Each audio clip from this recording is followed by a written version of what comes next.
Now we're going to hear from Chimp Haven. Let me introduce, yes. Raina Smith, who's the president and CEO, and Michelle Reininger, who's going to be speaking about how the chimps are faring, and I think you're going to want to hear about that too. Please, Raina. Oh, sorry about that.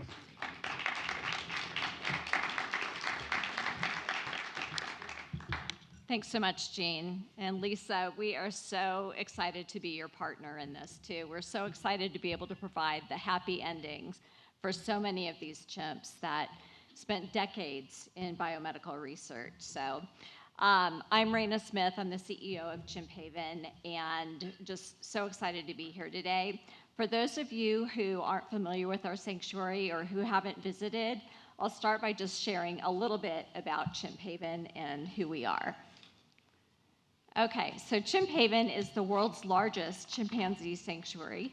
We're actually located just outside of Shreveport, Louisiana, and we're on 200 beautiful forested acres of land right smack in the middle of a nature park.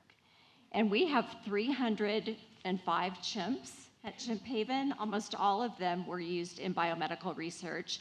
Almost all of them are owned by the National Institutes of Health. But they range in age from 8-year-old little Carly to our 65-year-old chimps, Jacob and Julia. So there is a big span of age at Chimp Haven. And I think most of you know Chimp Haven, or chimpanzees, are incredibly social beings, and they love to live in large family groups. So we've got 30 different family groups at Chimp Haven, which is really cool, because when the Alamogordo new arrivals came, and you know many of the chimps in Alamogordo just like lived in pairs or maybe a trio, we get to introduce them into a larger family group so they have lots of new friends. And with 30 different family groups at Chimp Haven, and they all have their own kind of personality and characteristics, we can find the right family for even the quirkiest of chimps. So we're thrilled about that. But at Chimp Haven, you know, it's all about just providing the best retirement for the chimpanzees. That is really our singular focus. And life at Sanctuary for the chimps is pretty cool. So they get a lot of fresh, healthy diets, plenty of fresh, fruits and veggies. We want to make sure that the chimps are mentally engaged and stimulated, as well as being physically healthy. So we give them lots of novel enrichment every single day of the year. So that could look like food puzzles or music or just all different kinds of things to keep them engaged and entertained. And then, of course, we've got excellent veterinary care and animal care staff, and you'll hear from Michelle Reininger in a minute. And she's in charge of husbandry, who is responsible for the daily care of the chimps.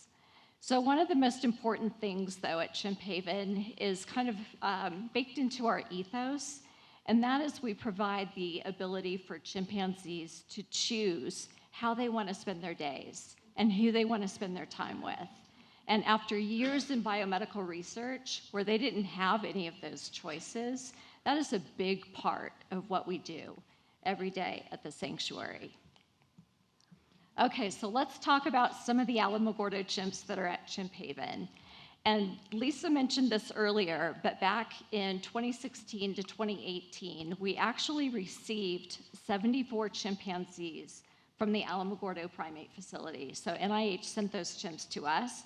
They've been at Chimp Haven now for a number of years, settling in, making new friends, having lots of new experiences. So let me just share a couple of stories about some of those chimpanzees. Okay, meet Hope. Hope came to Chimp Haven in 2018 from Alamogordo, and when she arrived, it was really clear that she was going to be Miss Popularity. If her social group was like a high school, she would be the prom queen for sure. And she is known to greet all of her group members with a great big warm hug. You can see her giving a hug right there to another chimp named Corny. But that's kind of what she's known for, and she's lived up to her reputation as just an incredibly loyal, caring friend to all the chimpanzees in her social group. And when you look at Hope, you can probably see that she has no hair. So she has alopecia, just like a human being would have alopecia, and that doesn't slow her down a bit. And in fact, sometimes her skin gets a little bit dry, especially in the wintertime in Louisiana. So whenever she has a physical exam, our vet team will get like the thick lavender smelling body butter, from like Lush, and rub it all over her body and keep her skin nice and soft. And she's a total diva, so she loves, the extra pampering. But one little story about Hope, which is really cool, is that, well, let me back up a minute. At the sanctuary, the chimpanzees have indoor bedrooms, and they're attached to their outdoor enclosures, right? And so typically, the chimpanzees have 24/7 indoor-outdoor access. They can stay inside, they can go outside, they can sleep outside, they can sleep inside, whatever they want to do.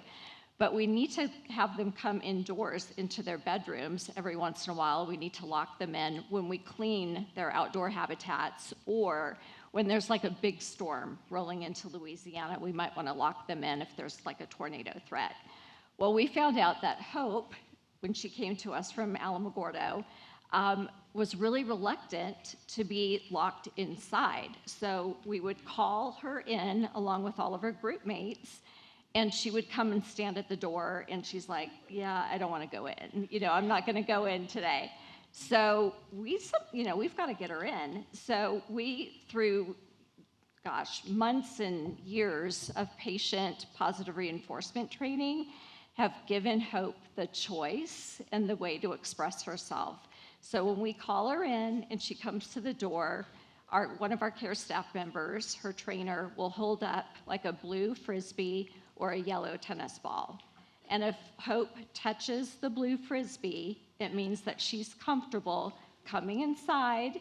She knows we're gonna lock the doors behind her, and she'll have all kinds of little treats in the bedroom waiting for her.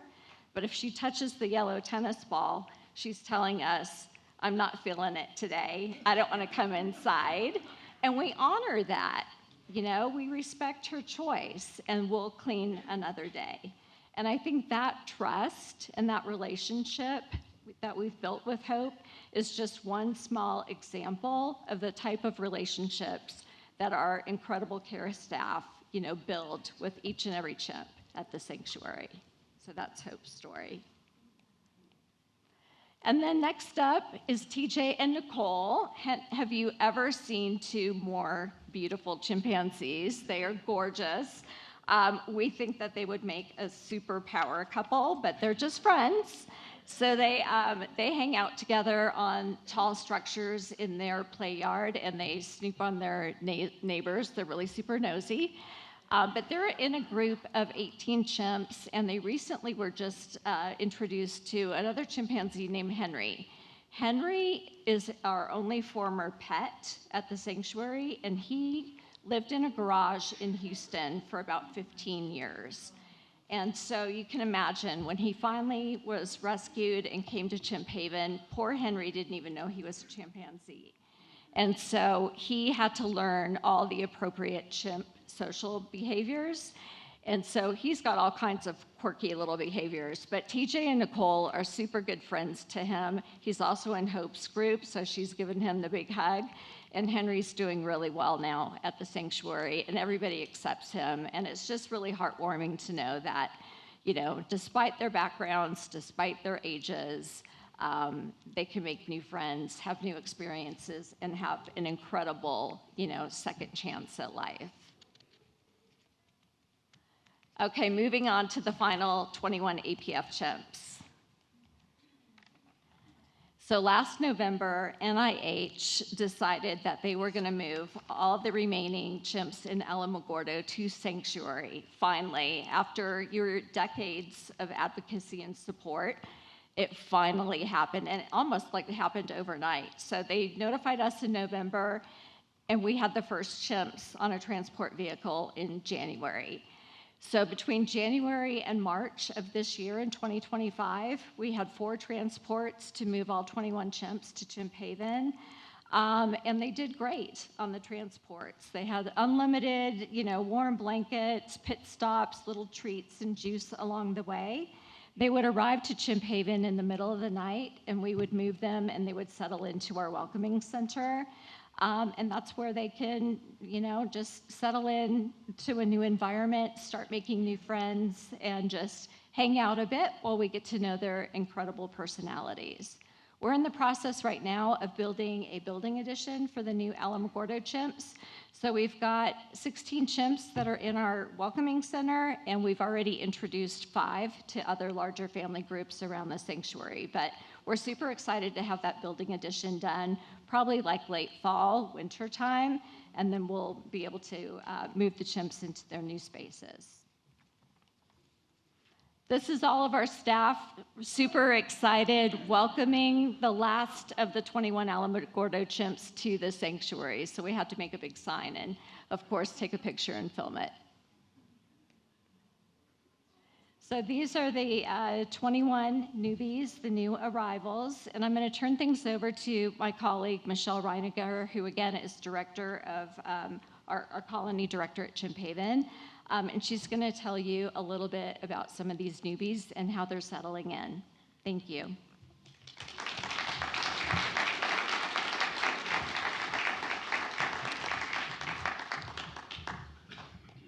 All right, hello everybody, and thank you so much for having us here today. We're really excited to celebrate with you what seemed like an impossible journey that did come to a conclusion in a very positive way.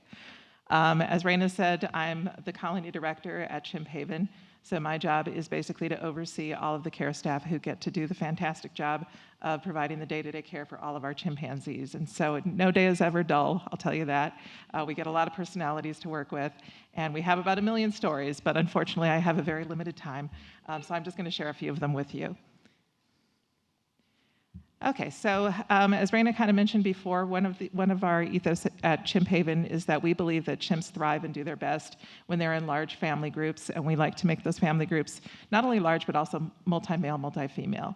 Many of these chimps came to us in just same-sex groups, so this is going to be, for a lot of them, the first time in their lives that they've had the opportunity to males be with females and so forth. So 2 of the chimps that we have since their arrival introduced into a new group are Al and Kamaka. This was actually the first day of their intro, and Al and Kamaka were introduced into a group of 5 chimps that were what we call Taboo's group. And Taboo is a male who is kind of in charge of the group. He's the only male in the group, and we just really thought that Taboo could use a couple new friends. And he lives with 4 females, 2 females, very chill females who you see pictured here with Al and Kamaka, and that would be Zoe and Esther. So the intro actually went very, very well when we opened up the doors and everybody was in together. Taboo did a quick run through the enclosure and was doing what males do, banging on things, being all tough and oh, I'm so tough. Walked through to make sure that Alan Kamaka knew that he was going to be in charge of this, or this was his territory. Alan Kamaka just kind of gave him a look sideways, went, it's cool, dude. We're just here to relax. And so with that, Taboo said, oh, well, that's good. And they got to know each other. There's a lot of grooming going on, a lot of panting, which is an affiliative behavior where they're and you would hear that all day long on the first day of their introduction. And then the ladies were thrilled. Both Zoe and Esther were very thrilled. For Esther, that's saying a lot because she's a bit of a curmudgeon, but she was actually very happy to get to know Kamaka. They sat and ate some of their fresh produce together and just had a really good and pleasant day together. So this is a little bit of a close-up of Al, who we call Big Al, and Kamaka. We call him Big Al because he's probably one of the tallest chimps that we have at Chimp Haven. He's very long in the legs and very long in the arms. He came in with Kamaka over here on the right. Kamaka started out originally, he was very reserved and didn't really know what to make of everybody at Chimp Haven, but over time we've managed to earn his trust, and we found he's actually a very, very playful little boy. He loves to invite care staff to play, he loves to invite Al to play. His whole day he likes to just be very active and play, and he's actually older than Al. He's 54 and Al is 51, I believe. But Big Al over there, like I said, he's a big guy, and we did the final introduction of bringing the last 2 ladies into their group, which was Watoni and Roxanne. These are very, very strong-willed ladies, and so we knew they were going to be the test for Al and Kamaka as far as getting included and welcomed into that group. And so the funny thing is when we opened the doors for Watoni and Roxanne and let them into their group, which was a week after the original introduction, we had tiny little Watoni, who's one of our smallest chimps. She probably weighs about 80, maybe 90 pounds. So tiny little Watoni's walking across the yard towards Al. She'd get big, huge, welcoming face. So she was very excited to see him. And then you get big Al comes over and basically gives her a hug, and Watoni disappears. She was so tiny that she disappeared underneath Al, and all we could hear was Al's belly was laughing. And that was Watoni, so we knew she was still there. But the next slide I'm going to show you is actually a video of Al and Watoni together, and she's grooming him. She's very attentive to Al, wants to make sure that his hair coat stays nice and clean. The grooming is also a very good affiliative behavior. It's a way of strengthening those bonds with another chimp, letting them know, hey, I got your back. I'm here for you whenever you need me. So there you see Miss Watoni. She's behind Al, and Al's just very leisurely taking it all in, getting his back massaged for the day.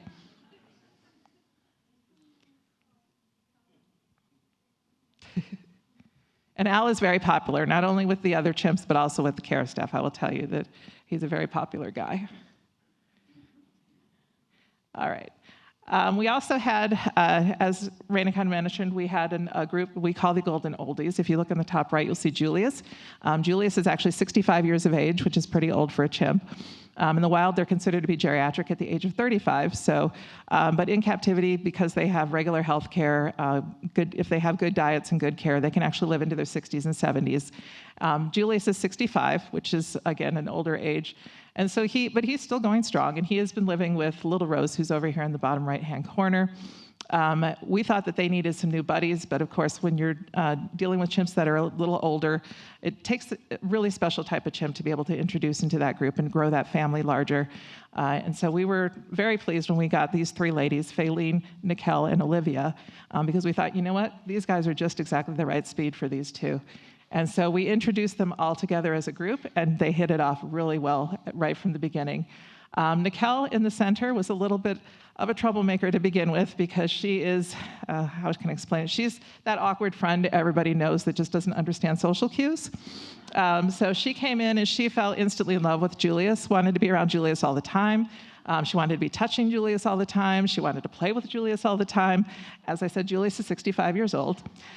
Julius was like, okay, we can do this. And so he would bounce with her. He would walk around with her. He would, hold her hand, and they'd be walking through their area. And then Julius, he's like, okay, that's enough. And Nicole would be like, no, but Julius. And Julius would do one of these numbers, which for a chimp is, I'm ready for a nap. And so Nicole, though, would kind of push a little bit. She would call her friend Olivia.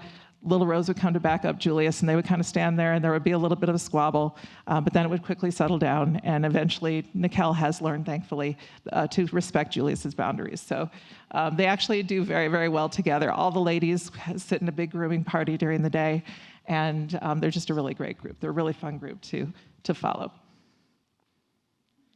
All right, this is one of my favorites. This is Fun Face over here on the left. Fun Face, big, strong guy, and Pearl Bug over here on the right. Now, as Raina was mentioning, we had 2 transports in the month of February. They were back-to-back. In the first transport, we brought in Pearl Bug's group. In the second transport, a week later, we brought in Fun Face's group. So Pearl Bug was established in our welcome center. She was in her bedroom, all nice and comfy on her little nest. And then we brought Fun Face's group in, and we go through a process for the unloading, and we had to adjust some things to get the bedroom ready for Fun Face to come and be unloaded into the bedroom.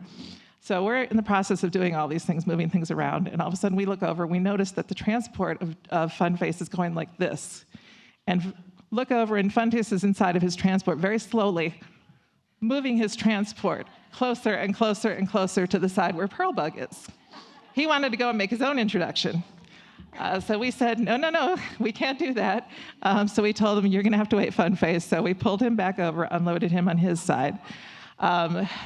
Probably the next week, we had everything situated, so we were able to move Fun Face into a yard that was right next to Pearl Bug's. They were able to actually see each other through the mid-wall that divides the 2 areas. They could see each other. They can't touch each other, though, because we don't want to take any risk of anybody getting bitten. So they were immediately right at the mid-wall with one another, very excitedly grinning each other, just basically just sitting there with each other multiple times during the day. Fun Faces group actually got cleared. We have different areas in our welcome center. So we have some areas to the front that have concrete flooring, which we keep the chimps in until they're able to move into the play yard areas, which are larger areas with grass. And that's basically just because we want to make sure that they're clear of parasites. We don't want them bringing any kind of internal parasites onto the dirt. Well, Fun Faces group got cleared to go into one of the larger yards, and so we had moved him to the back to go into that yard. Hooray for Fun Face, it was an awesome time. He and his group just really loved that yard and loved running around and exploring it. The only detriment was that Fun Face no longer had visual access to Pearl Bug. However, he and Pearl Bug would call to one another. So we would have Fun Face start a little pant hoot over on the side. A pant hoot basically with the chimps when they do that, ooh, ooh, ooh, ooh, and then they do a big scream I'm not gonna do because this is a microphone. But anyway, he would start that, and then you would actually hear Pearl Bug respond on the other side. She would do the same thing from time to time, and he would respond on his side. And that went on for a while. But at the same time, because Fun Face groups had moved out, we moved another group of boys that we had over into the yard next to Pearl, and she started paying attention to one of the other boys. At the same time, Fun Face noticed that in his new yard, he now had visual access where he could look across probably a couple hundred feet, and he could see one of the areas of a habitat that we have. And there was a very beautiful lady named Sheena who was paying him a lot of attention. So we thought, oh, well, guess the romance is over. They've all found new interest. However, a week later, Pearl Bug's group got cleared to be able to go into a play yard. So we moved them into the play yard right next to Fun Face. And lo and behold, very, very exciting reunion. And I'm not going to lie, I had tears in my eyes watching it. It was just the sweetest thing ever. They were over against the side of that wall for the entire day with one another, just putting their heads up against the mesh, putting their butts up against the mesh. They were very, very much reunited. So it was really great to see. All right, and there's Pearl Bug in her other favorite place to be. If she's not at the mesh hanging out with Fun Face, she's in her yard laying in the grass. Very, very fond of laying in the grass and taking a nap, and so that's generally the position you're going to find her in. All right, so we also have, this is the group that lost out on having Pearl for their best friend.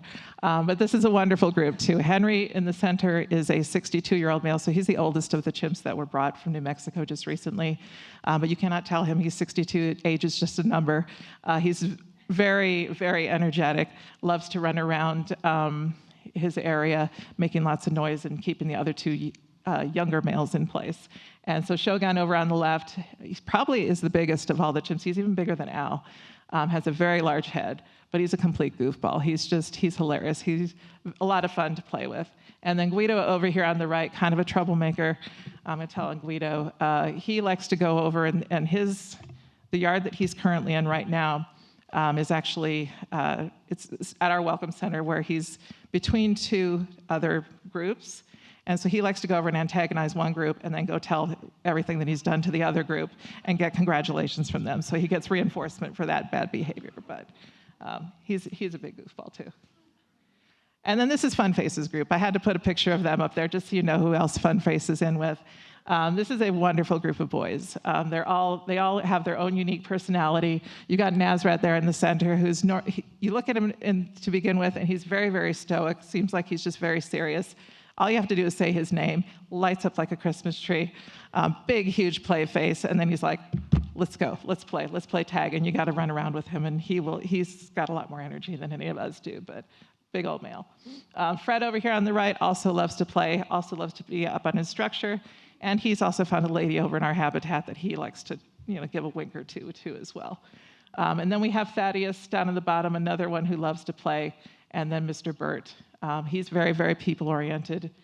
He's fascinated by one of my caregivers named Colton, so they are good buddies.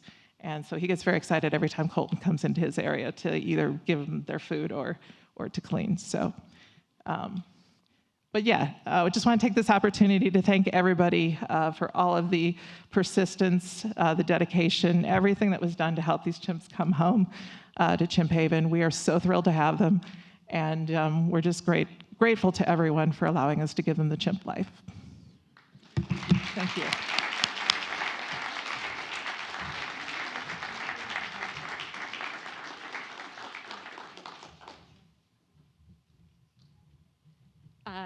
So 2 quick things. One is if you're interested in visiting Chimp Haven, you can go to our website. We do have private tours, and we also have public days a couple times a year, once in spring, once in the fall. You're welcome to come as well. And we are getting ready to celebrate our 30th anniversary in October, and we'll have a lot of celebrations. You'll see that on the website too. And then also I wanted to just draw your attention to the little cards that you have on your table. On the back, you can write a little note to the chimps, the chimpanzees from Alamogordo. We actually sit down and read all of the little cards to the chimpanzees, and we hang them up at the sanctuary, and the chimps really seem to love it. So if you want to write a little note, there's probably a lot of little things we'll do with those, so feel free. We appreciate it.